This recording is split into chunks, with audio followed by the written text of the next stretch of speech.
Hi everyone, welcome to this interview with Zia Sheikh of Restaurant After Hours. Zia is based in New York and he founded this organization after recognizing from his own experience how our work can affect our mental health in this industry. And the organization supports hospitality professionals who face this challenge because they recognize that it's not always easy for them to access support. Thank you very much for being here, Zia. Thank you for having me. Thank you. And just to set a context for the interview, this is to start a conversation around work-life balance in the industry. Excuse me. As we don't talk about it, it's like the elephant in the room. It affects every area of our lives, but we don't acknowledge that. As an employee, you kind of think that the responsibility falls in the employer to set the right rota so that you have time off. But you cannot wait for that to ensure your well-being. You have to take measures yourself. And for the employer, they possibly think that it might weaken the work ethic, but you pay a price when your staff underperform, when they show up to work with time bombs ticking in some other parts of their lives. And then there's also the chef culture, which encourages self-sacrifice and martyrdom. And, I always say the chef doesn't eat last, the chef doesn't eat at all. And I feel that it's all these things that leave us with no kind of blueprint to look at how to deal with the challenge of a poor work-life balance. And I wanted to ask you for your insights on this and how it affects your community members as well. Absolutely. And so everything that you just said is spot on. These are issues that have been affecting the hospitality industry as a whole for so many years. And, just like you said, it's the elephant in the room. A lot of chefs, or even all restaurant staff, I should say, as they're working in restaurants and hospitality, they're ingrained with the philosophy that they have to take care of the guests. The guest is always going to come first. And that requires a lot of self-sacrifice. That requires a lot of self-sacrifice for the business, for themselves to advance in this field. They do put a lot of emphasis on the employer, thinking that, what they say is right. They have to follow their protocols. And they do not ever have or at least from my perspective, they never have a thought like, hey, what can I do for myself in this process? Where do I fit into this?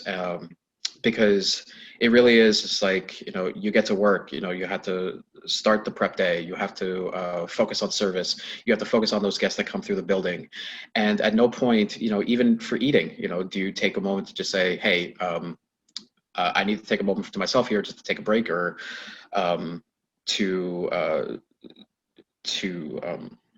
apologies for the words leaving me right now, to realign myself for service and to take care of those guests. So it's not doing that for a while, whether it be a few days, a few months, even for a few years, like, these problems start to stack upon themselves, and eventually it gets to a point where you will reach a point of burnout, meaning that your mental state is just so completely deteriorated that where do you turn to for help at that point?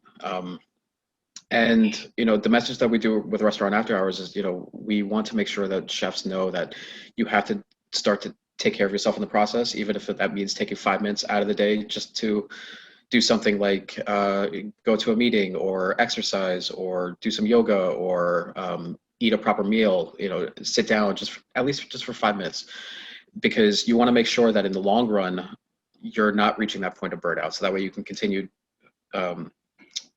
focusing on other people and focusing on our guests, because as hospitality workers, we all share that, we want to be able to take care of other people. That's what our industry is all about. But we have to make sure that we're taking care of ourselves in the process. Thank you for that. Absolutely. To begin with, what was your journey to creating Restaurant After Hours, just as an introduction to the Love Letters to Chefs community? Absolutely. So with everything that I just said, I was the resultant of a chef not taking care of themselves in the process. I was a chef for 16 years in New York City, running some of the top kitchens, and I was always the person that always put work first. I always put the guest first. I never thought about mental health. I didn't know what it was actually. people talk about it. They talk about depression, they talk about anxiety, they talk about eating disorders, but I never acknowledged that I was also having an issue. So 16 years in 2018, I had reached that point of burnout. I had grown in alcohol dependency during my time in the industry. I was working 14 to 16 hours a day, going home to sleep, and then coming right back and doing it all over again. I never took the time to say, hey, you know what? I need to take care of myself in this process. So in 2018, I had reached that point of burnout. I was actually let go of my last chef position just because I could no longer run the kitchen. I was speaking very openly here. Like people that know me know that I'm a very kind-hearted person, but it had got to the point where I started becoming a toxic manager and I started snapping at my staff. And it, I was turning into somebody that I hated just because I could no longer handle that stress of running a kitchen and being in this industry. So I had decided after being let go that I was going to start therapy. I was going to enter sobriety. But where I was at the time of my life during that period, not having a job, not having insurance, I didn't know where to turn. And so I had this idea of showcasing my own journey of connecting to therapy during that period. And that's actually how the idea for Restaurant After Hours came about. I know that there's a lot of people in our industry that are in that position that don't know where to start, depending on no matter where you are, whether you're still working or out of a job, whether you have insurance or not. And so that's how the resources started to come together. I started to put together as many resources as I possibly can. I entered therapy for myself. I entered sobriety for myself. I'm at 26 months now, alcohol free. And yeah, I want to connect as many chefs as possible to the help that they need in their lives. Thank you. And you raised something very important. It's the leaders as well who face a lot of stress. They have to have the answers, but Mm-hmm. also it's not easy for them to find answers of who to turn to when they need support. Exactly. Very And difficult for everyone. it's like this industry, whether you're in London or whether in New York, like the industry follows the same kind of business plan where it's just the work will have to come first. Like this is very fast-paced work. It takes a lot out of you, both mental and physical. And like I relate to those issues that all hospitality workers across the entire world face. We're all in this together. Thank you. And how would you define a good work-life balance? And what was it like trying to strike a balance between your work and your personal life during your own time as a chef? So I'm going to be very honest here. As my time as a chef, being in restaurants, I actually had no work-life balance. For me, it was strictly work. So the message that I say now is that like I am the resultant of what happens when you do not have work-life balance. And so to be very honest, like I can't answer that question because right now I had to pivot out of restaurants. I'm working as a personal chef now. I have a lot more work-life balance. Also focusing on this organization as well. So what I do now is I acknowledge my own moods. I acknowledge how I'm feeling at every point during the day. If I'm feeling anxious, I do take a breath and take a step back. If I am feeling depressed, I will acknowledge those feelings and do what I possibly can to help that at that current time. Uh, but again, I can't. I'll be very honest. Like I don't know what that work-life balance means for other people. And all I can say is that like just during that time that I was a chef, like it may have looked differently if I knew what that work-life balance was. If I knew how to just take some time out to myself for myself and focus on myself during that time. I think what you've shared is very common. To find a way out, many chefs have to leave the industry or find other routes in the industry, which give them some space to, I don't know whether it really creates a work-life balance, but at least a little more space to think of how to deal with this challenge. So it's very hard to be in where you are and then continue to find work-life balance. I always find that many people choose to leave or choose other jobs that give them that. So it's a very difficult thing to be facing. Yeah, we need to set ourselves up for long-term success. And I was not setting myself up for long-term success. In my mind, it was just like the restaurants that I was running. we received great awards, great publications, great articles about ourselves. And so like I thought I was doing everything right.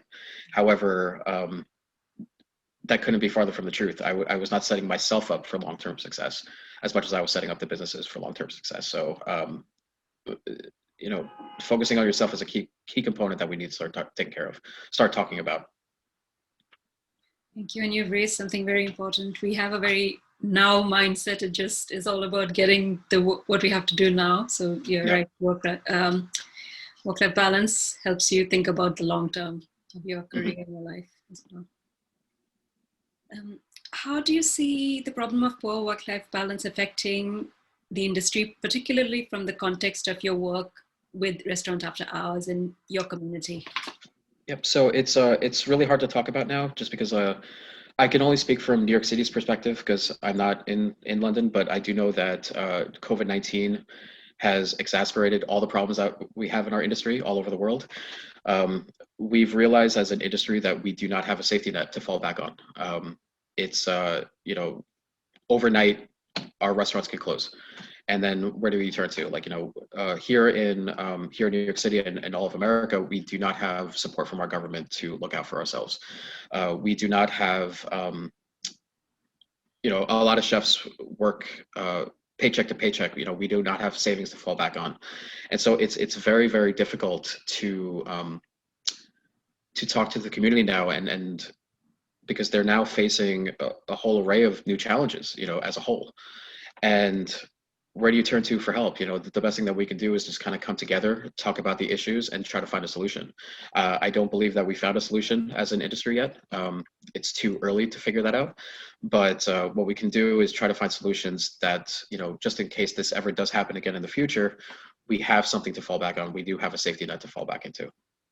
Thank you. Of course. It's really useful to hear. What would be one piece of advice that you would give chefs who want to improve the quality of their lives? Different things work for different people. So I can't speak for a universal answer. What I can say is just take a few minutes out of the day to try to figure out what gives you fulfillment. And for a lot of people, serving others is what gives them fulfillment, because that's what we do as chefs. So, speaking very honestly here, it's like, for me, like, we throw around the term self-care a lot. What self-care means for me is serving somebody else. That's what gives me fulfillment. And that's what I'm now doing with the organization. I feel as though not working in restaurants, there is a part of me that is missing, just because I'm not being able to do that on a daily basis, like, trying to serve others through my food and my cuisine. So what I do is I do more cooking at home and cooking for myself and cooking for even private chefing, like, serving that food to others. That's what I need for myself to do that. So you need to find out what gives you fulfillment, and you need to try to focus on that, at least for a couple minutes a day, and put yourself first. It's totally fine to do that. It's totally fine to be selfish in those moments, and to give yourself fulfillment in this life. I think what you shared about, what was I going to, how do I frame it? It's finding what fulfills you. And I think with this COVID, there's a loss of identity. Yes. That I sort of feel, across the industry, maybe when it's soon after it hit, at least this loss of identity, where it was all about serving other people, and we forgot to find out what fulfills ourselves. Yes. The process of serving others. And this is, like, I think, the perfect time to recover that, to get in touch with that again. But it's not easy to go back to when you have to probably dig very deep to get those things. It does require a lot of soul searching, a lot of searching within yourself to try to figure that out, because, again, like, we spend so many years focused on everybody else that we don't know what we enjoy. And for me, along with the cooking, like, I also enjoy gardening. I enjoy, just being around plants. I enjoy building things. I enjoy working with my hands. I know that for myself now. However, for a long time, I didn't. That's what required the soul searching for me. I need to figure out what gives me fulfillment. What am I okay with doing? Just for a few minutes out of the day, where I can just say, this is my time. This is for me and not for anybody else. Thank you. Thanks for that. Yeah, Of course. it's very valuable when we have models, others modeling what they do and Yeah. sharing that with others, so that there's a blueprint for everyone to sort of maybe try Yes. finding that thing that fulfills them. Yep. And what is one thing and employers can do to support the well-being of their staff and therefore their work-life balance, in your opinion? It's more so, it's especially important now because businesses all over the world, they have been hurt. I believe that owners are now trying to get by with whatever they possibly can, whether that means, you know, opening at a time that they shouldn't, focusing on the guests that come through the door because they need those sales to continue. Don't forget to listen to your staff in the process. The COVID right now is affecting everyone on a different level. And that could be the owners, the line cooks, the sous chefs, the prep cooks, the servers, the bartenders. Everybody on the staff is experiencing something different wherever they are. As owners and as managers, don't forget to listen to your staff and listen to their needs. Check in with them, ask them how they're doing. Make time for them to see if you can help them out in any way. Sometimes you may not have all the answers. However, sometimes what people are looking for is just for an ear to fall back on. Hey, you know what? I'm being heard, and I think that's the best thing that we can do right now to give kind of like a universal answer. Just take the time just to check in. Thank you. Thank you. Of course. It's a very simple thing to do, but very powerful, like you said. Yeah, it's easier said than done because, again, we don't, we're focused so much on the guest experience that even for our staff, we need to learn to pivot that and check it with them as well and just say, hey, you know what, work is not important for these next few minutes. How are you doing? What can I do for you? Thank you. Yep. And finally, where can members of the Level to Chefs community find out more about your work? And also, I know you're starting a new series of online sessions next week. I came across that, so I would like to ask you about that as well. Absolutely. So the restaurant after hours website is restaurantafterhours.org. We keep all our updates on the website. We do have social media. I'll be very honest, I don't update it too much just because where we are as a mental health charity, I don't want to trigger anybody in the wrong way. So the information that is listed on our social media is strictly about our work. Other nonprofits, they do things such as give inspirational quotes or links to other depression or anxiety or mental health websites and things like that. I don't know exactly what this community needs yet. So we do not update our social media too much, just an effort not to trigger anyone. So the information as far as our work goes is strictly on our website. That is updated almost every other week to keep our supporters updated with our work. So restaurantafterhours.org. We did launch our virtual support group program this last Tuesday on February 9th. For our first night, it went really well. We're going to be doing this for 11 more weeks until we take a break from it and to reassess our work. At that time, we're going to see if we need to do more languages, if we need to do more meetings, if we need to bring in more facilitators. But this first program is going to run for 12 weeks. The first time was this past Tuesday. It's going to run for 11 more weeks through April 27th. It's a safe and non-judgmental space for hospitality workers to come through, talk about their issues, talk to each other. It is being facilitated by a mental health counselor. And then we're going to be focusing on a different type of mental health education takeaway each week. So this past week was focused on self-care. Next week, we'll be focused on grounding. That's really good. And is it open to anyone to attend? Open to anybody in the industry to attend. You do not need to sign up beforehand. The Zoom link to attend is on the website. Feel free to just put that in and join us. Thank you. Thank you very much, Zia. Thank you for making this time to really speak about so many issues related to work-life balance and your own experience. Thank you. Again, thank you very much for having me. Thank you. Thank you everyone for watching.